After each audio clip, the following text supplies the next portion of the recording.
ফেব্রুয়ারিতে নির্বাচন হলে তার কোনো রকম প্রস্তুতি অথবা ইঙ্গিত অথবা প্রিপারেশন কি আপনি দেখতে পাচ্ছেন?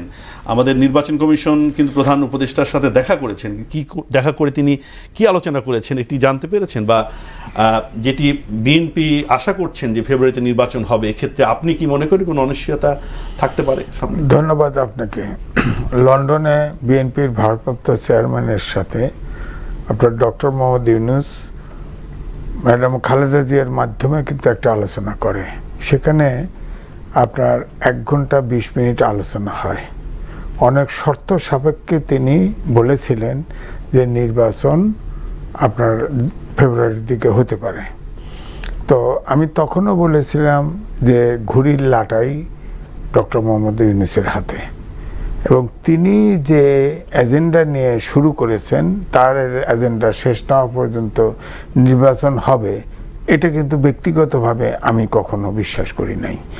আপনি দেখেন ওখানে কিন্তু ওই বৈঠকের পরে যে ব্রিফিংটা দেওয়া হলো, জয়েন্ট ব্রিফিং, সেখানে কিন্তু জাতীয় নিরাপত্তা উপদেষ্টা অর্থাৎ সরকারের তিনি বললেন ইলেকশন কমিশন নির্বাচনের তারিখ ঘোষণা করবে।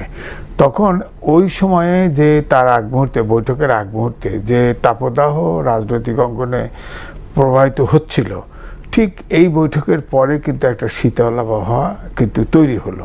মানুষ এবং জনগণ কিন্তু রাজনৈতিক দলগুলো সবাই ভাবলো হয়তো নির্বাচনটা হবে। এখন দেখেন তারপরে আসার পর তো দীর্ঘদিন ডক্টর মোহাম্মদ ইউনূসের মুখ দিয়ে কখনো নির্বাচনের কথা উচ্চারিত হয় নাই।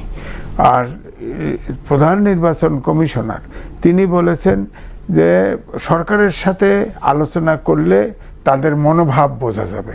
তারপরে 1-to-1 কথা হলো প্রধান উপদেষ্টা এবং প্রধান নির্বাচন কমিশনার, কেউ মুখ খুললেন না। বলেন গণতন্ত্রে এটা হয়? যেখানে জনগণ প্রত্যাশা, রাজনৈতিক দল প্রত্যাশা করতেছে, কিন্তু বললেন না। পরে চিফ ইলেকশন কমিশনার বলল যে আমাদের নির্বাচনের জন্যে ফেব্রুয়ারি থেকে এপ্রিল পর্যন্ত প্রস্তুতি আছে, এইটুকুই জানি আমরা। নির্বাচনের কথা তো এখনো বলা হয় নাই।